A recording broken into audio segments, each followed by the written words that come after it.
करने वाला इंडिया अब ये कह रहा है कि उसे इंडिया का मोस्ट वांटेड दाऊद चाहिए, जिंदा या मुर्दा।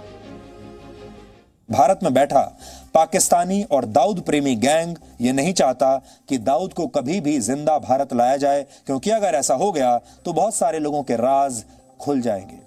आप यकीन मानिए, इस देश के ऐसे बड़े बड़े नाम हैं, चाहे वो सिनेमा के लोग हों, चाहे वो क्रिकेट के लोग हों, चाहे वो राजनीति के लोग हों, जो आज भी सांस रोक कर बैठे रहते हैं कि दाऊद इब्राहिम कहीं गिरफ्तार ना हो जाए, क्योंकि दाऊद इब्राहिम के जरिए उन्होंने भी बहुत पैसा कमाया है। मीडिया में भी ऐसे कुछ लोग आपको मिल जाएंगे जो आज भी दाऊद इब्राहिम तक जानकारियां पहुंचाते होंगे।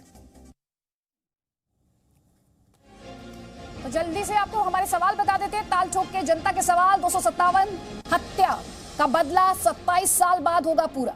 अमेरिका इजराइल की तरह भारत भी बदला लेगा। देखिए, मैंने आपको शुरुआत में ही बताया किस तरह से अमेरिका ने, किस तरह से इजराइल ने, और आपको जनरल सुलेमानी आप भूले नहीं होंगे, वो भी तो बदला था। तो दुनिया कर सकती है तो हिंदुस्तान क्यों नहीं कर सकता? मोदी है तो दाऊद का बचना नामुमकिन है। विकल्प तैयार है, जल्द होगा दाऊद पर क्या अंतिम वार? दाऊद के मतदारों का खेल कब खत्म होगा? सिस्टम में दाऊद के क्या अब भी सपोर्टर्स बैठे हुए हैं? ये अपने आप में बड़ा सवाल है। कई खास मेहमान हमारे साथ मुंबई के पूर्व police commissioner YC Pawar ji हैं, हमारे साथ नलिन कोहली जी हैं, बीजेपी का पक्ष रखने के लिए आपको तहसीन पुलावाला दिखाई दे रहे हैं, पॉलिटिकल एनालिस्ट हैं, और साथ ही आपको डॉक्टर अमित कुमार दिखाई दे रहे हैं, टेररिज्म और एंटी टेरर पर बहुत डिटेल में रिसर्च वर्क उन्होंने किया है, और इंटरनेशनल सिक्योरिटी, जी हाँ, अंतर्राष्ट्रीय सुरक्षा के वो विशेषज्ञ हैं। आप सभी का बहुत बहुत स्वागत है। आगे ब्रॉडकास्ट में केंद्रीय मंत्री रामदास अठावले हमारे साथ जुड़ेंगे, और हमारी कोशिश हरीश साल्वे साहब को भी जोड़ने की रहेगी, क्योंकि हिंदुस्तान को इस वक्त तमाम विकल्पों पर विचार करना है।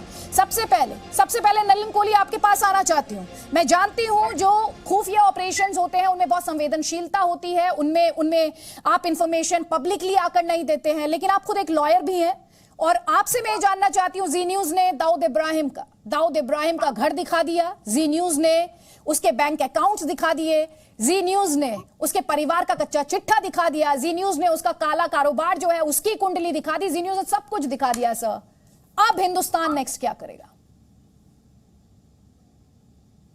जी, आपने अपने दर्शकों को और देश के सामने कई गंभीर जानकारियां जो है दाऊद इब्राहिम को लेकर उनको आपने पेश किया, और ये आपकी इन्वेस्टिगेटिव टीम और आप सबकी मेहनत का एक अच्छा उदाहरण है, आपको बधाई इसकी। दूसरी बात है कि इसको अगर मैं राजनीतिक और कूटनीतिक दृष्टिकोण से देखूं तो पाकिस्तान का दोहरापन और उसका हमेशा ये दोहरा चेहरा जो है, एक बात कहना दूसरे बात से बिल्कुल उसके विपरीत कहना, वो भी एक बेनकाब हो गया, क्योंकि दाऊद इब्राहिम पाकिस्तान में है, इस पर कई बार एक चर्चा हुई है। पाकिस्तान ने हमेशा इसको नकारा है, फिर पाकिस्तान ने अभी हाल में इसको स्वीकारा और उसके बाद फिर से नकारा। तो ये हो गई तो इसकी कूटनीतिक इसके पहलू के दृष्टिकोण से देखें तो भारत जो विश्व में लगातार अपनी बात रख रहा है और पाकिस्तान को घेरने में कई उसके प्रयास सफल रहे हैं, उस पे एक हमारे पास अवसर हो गया है और उसको पाकिस्तान को घेरना। अब आ जाते हैं मुंबई ब्लास्ट, और जो इस बात पर दाऊद के कई काले कारनामे हैं, उसकी बहुत दूर तक टेंटिकल्स, अगर अंग्रेजी शब्द का बात करें तो उसकी बहुत दूर तक उसके पर फैले हुए थे, लेकिन पिछले 1-1.5 दशक में उसको कम करने में भी काफी प्रयास किया गया। अब जो बात आती है कि मुंबई बॉम्ब ब्लास्ट के उसमें इन्वॉल्वमेंट, या उससे पहले बॉम्बे बॉम्ब ब्लास्ट जो हुए थे, इस सब में दाऊद का जो रोल है उस पर कब इंसाफ मिलेगा? ये बिल्कुल आपने सही कहा, एक लंबी लड़ाई है। सिख दंगों की अगर हम बात करें तो फिर फाइनली नरेंद्र मोदी जी की सरकार में आते आते सज्जन कुमार जी पर उनका एक जजमेंट आया, कई चीजें हुई हैं, आगे बात बढ़ी है। इन्वेस्टिगेटिव एजेंसीज को एक फ्री हैंड दिया। वहीं आपने उरी की बात की, आपने सर्जिकल स्ट्राइक्स की बात की, बालाकोट की, सेना को एक फ्री हैंड दिया गया। तो इन सब विषयों पर, चाहे इसमें सिक्योरिटी का एस्पेक्ट हो, चाहे इन्वेस्टिगेटिव एजेंसी हो, चाहे खुफिया एजेंसीज है, ये सब सक्षम है। राजनीतिक रूप से मोदी जी की सरकार ने इन्हें पूरा अधिकार दिया है कि जो करना है वो करे, और हम ये मानते हैं कि जो करना है वो कर रहे। तहसीन पूनावाला, बार बार मैं इस बात को दोहरा रही हूं, 27 साल वो इंडियन स्टेट का गुनहगार है, लेकिन 27 साल के दौरान इतना वक्त क्यों लग गया? वो कौन लोग थे जिन्होंने उसे भागने में मदद की? वो कौन लोग थे जिन्हें डर लगता है कि अगर दाऊद तक पहुंच गई इंडियन एजेंसीज और कानून का शिकंजा तो वो एक्सपोज हो जाएंगे? किसे डर लग रहा है? बहुत अच्छा सवाल पूछा आदित्य जी आपने। आपके शो में शिरकत करने का शुक्रिया। कौन लोग हैं जो दाऊद के मित्र हैं? मैं आपको नाम पढ़ के बता देता हूँ। एकनाथ खड़से बीजेपी के विधायक और नंबर 2 माने जाते थे पिछली सरकार में। इनके फोन रिकॉर्ड्स है दाऊद इब्राहिम के साथ। गिरीश महाजन जो देवेंद्र फडणवीस के क्लोज थे, मैं डीएनए से रिपोर्ट पढ़ रहा हूँ। देवयानी फरांडे, बाला साहिब सनप, सीमा हिरे और नासिक के जो मेयर है रंजना बंसाली 19 मई 2017 को दाऊद की भतीजी की शादी में थे और इन पे देवेंद्र फडणवीस ने कोई कार्रवाई नहीं की। दाऊद का कीचड़ में कौन सा कमल खिल रहा है मैंने आपको नाम के साथ बता दिया। अगर इसमें से कुछ भी झूठ होगा मैं जी न्यूज पे चुनौती देता हूं, ये मेरे पे केस कर दे।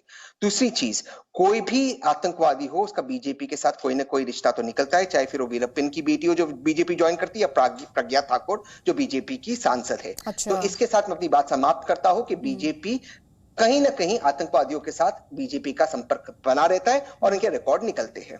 ठीक ठीक। दाऊद इब्राहिम कब भागा था? मदद शायद इन्होंने की होगी, इनके मित्र जो फोन कॉल पे इनके साथ बात करते रहते फोन पे। तहसीन पूनावाला, दाऊद इब्राहिम कब भागा हिंदुस्तान से? भारत, देश का नाम भारत है, इंडिया है, हिंदुस्तान नहीं है। देश का नाम इंडिया और भारत है। ठीक ठीक। आप मुझे बताइए कब भागा था? आपसे जो मेरा सवाल है आप उसका जवाब दीजिए प्लीज। हाँ, मैं आपको करेक्ट कर रहा हूँ। देश का नाम इंडिया। ठीक है, हिंदुस्तान, भारत, इंडिया, ठीक है। संविधान आर्टिकल 1 संविधान। सर आप सुन लीजिए मेरी बात। आप मुझे बताइए दाऊद इब्राहिम हिंदुस्तान से कब भागा? आप ये बताइए देश का नाम मैं जानते हैं। सर आप बोलिए देश का नाम इंडिया कब भागा? आप नहीं बोलेंगे। तब किसकी सरकार थी? आप नहीं बोलेंगे। तब किसकी सरकार थी? तब किसकी सरकार थी? तब किसकी सरकार थी? मुंबई से कब भागा? अब बोलिए मुंबई से कब भागा? अब बोलिए। मुंबई महाराष्ट्र का हिस्सा है। आप ये बताइए किसकी सरकार थी? आपने भी पूरी एक लिस्ट बताई ना। मैं आपसे बहुत बेसिक सवाल पूछ रही हूँ, कब भागा यहाँ से? मुझे नहीं पता कब भागा, इनके मित्रों को पता है। आप पूछ लीजिए गिरीश। सर बताइए ना कब भागा? 27 साल से आप ये विक्टिम्स के सामने बोल रहे थे तहसीन पूनावाला। अरे वो आपको इस वक्त देख रहे और सुन रहे होंगे ना, तो उनको इतनी संवेदनहीनता आपकी इन बातों में दिखाई दे रही होगी कि आप अंदाजा नहीं लगा सकते। ये जो राजनीतिक चश्मा आपने लगाया है उसके चलते हुए।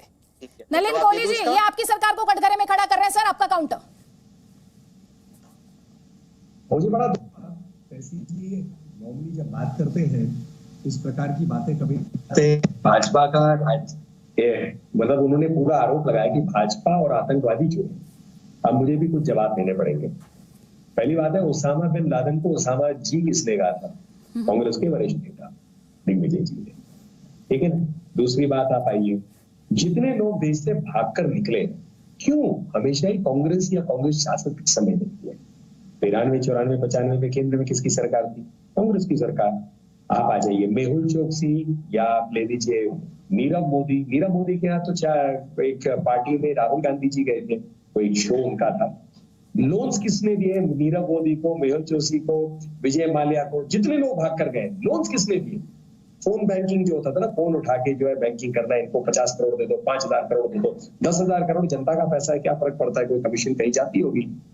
एनवायरमेंट पे ग्रीन टैक्स का नाम किसने चलाया था? ये हमने नहीं कोई नाम रखा।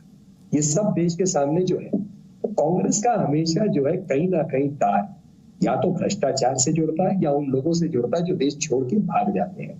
अभी जाकिर नाइक को देख लीजिए, राजीव गांधी फाउंडेशन को किसने पैसे दिया या ट्रस्ट? उन दोनों को जाकिर नाइक से पैसे मिले नहीं मिले? जब मीडिया में बात हुई तो पैसे वापस कर दिए 2-3 साल बाद। आप बताइए, हमने तो नहीं कहा। और जाकिर नाइक ने क्या कहा? आईसिस को सपोर्ट किया है। इससे बड़ा क्या आतंकवाद का हो सकता है? तहसीन पूनावाला जी, ऐसा सेल्फ गोल मत करिए या एक उंगली मत दिखाइए जिसमें 4 आपकी तरफ आता है और अब प्रज्ञा ठाकुर पे भी आ जाते हैं। फॉल्स केस तो आप ही लोगों ने किया हर विषय पर, किसी कोर्ट से वो कन्विक्ट हुई नहीं है। आप लोगों ने तो यहाँ तक इस तरह जहां को भी एक जो एलईटी लश्कर तैयबा की ने उसे बेटी स्वीकारा, उसको भी आपने भारत की बेटी बनवा दिया आतंकवादी को। उसके लिए क्या क्या फर्जी हलफनामे डाले ताकि किसी तरह मोदी जी हो, अमित भाई शाह हो, अन्य लोगों को फंसाया जाए। सारी चीजें कोर्ट में ही बेनकाब हुई।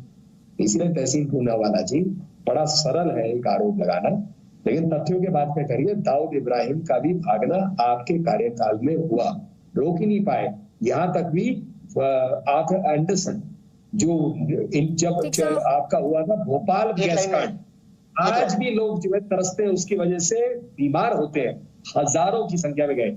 उनको तो गाड़ी में एयरपोर्ट तक आपकी सरकार लेकर गई थी। शर्म कर लीजिए, पता नहीं एक कितने लाइन। लाशों पर आपकी हुई है राज। जी वाईसी पवार जी, एक वाईसी पवार जी, कोई नहीं। दाऊद इब्राहिम, क्राइम, सिनेमा और क्रिकेट। जोसेफ नाई एक आइडिया उनकी तरफ से आया जिसे पूरी दुनिया ने माना, hard power soft power. Hard power यानी मिलिट्री पावर, और सॉफ्ट पावर जैसे हिंदुस्तान के लिहाज से बात करूं तो योगा, हिंदुस्तान के लिहाज से बात करूं तो क्रिकेट, हिंदुस्तान के लिहाज से बात करूं तो बॉलीवुड। इसी सॉफ्ट पावर में सेंध लगाई दाऊद इब्राहिम ने। अब क्या वक्त नहीं आ गया कि इंडिया अपनी हार्ड पावर का इस्तेमाल करे, दाऊद की इसी जो कब्जाई हुई सॉफ्ट पावर में पेनिट्रेशन है उसका, या घुसपैठ है उसकी?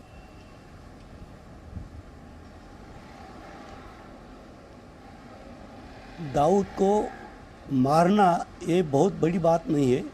कल भी मार सकते थे, आज भी मार सकते हैं और कल भी मार पाएंगे। उसको मारने से भारत को कोई फ़ायदा होने वाला नहीं है।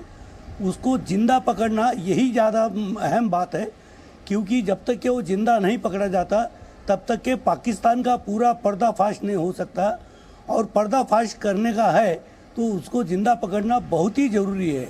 मारने की जहाँ तक की बात है, इंडियन एजेंसीज इतनी पावरफुल है कि वो मार सकते हैं, उसको कहीं भी जाके मार सकते हैं, मारना कोई बड़ी बात नहीं। और लेकिन दाऊद को सिर्फ पॉलिटिशियन नहीं, एडमिनिस्ट्रेशन के भी बहुत सारे लोगों की मदद है, और ऐसे बहुत सारे लोग हैं जो आज भी भारत में उसकी मदद करने के लिए बैठे हैं। दुबई से जब ये पाकिस्तान चले गए, इस्लामाबाद बॉम्ब ब्लास्ट के बाद में, 93 के ब्लास्ट के बाद में, इनकी इतनी पहुंच थी कि दुबई से पाकिस्तान पासपोर्ट के ऊपर सिक्का ही नहीं है, सील नहीं है, कोई इमिग्रेशन का ठप्पा नहीं लगा है। वो बगैर इसके पाकिस्तान एयरलाइन से चले गए और कहीं भी कोई रिकॉर्ड नहीं था। हम पूरा रिकॉर्ड छान मारा था। तो दाऊद जब तक के जिंदा नहीं मिलता है तब तक के उसको भारत का कोई फ़ायदा नहीं है, मार के कोई फ़ायदा। पाकिस्तान, ISI, ये कैसे इन्होंने इकट्ठा जम के इंडिया को ख़त्म करने का कैसा प्रॉक्सी वार जो था ये इन्होंने चलाया। तो वो वार चलाने की मालूमात सारी जो करना है, तो जिंदा मिलेगा तो ही फ़ायदा है, अदरवाइज उसका कोई यूज़ नहीं है।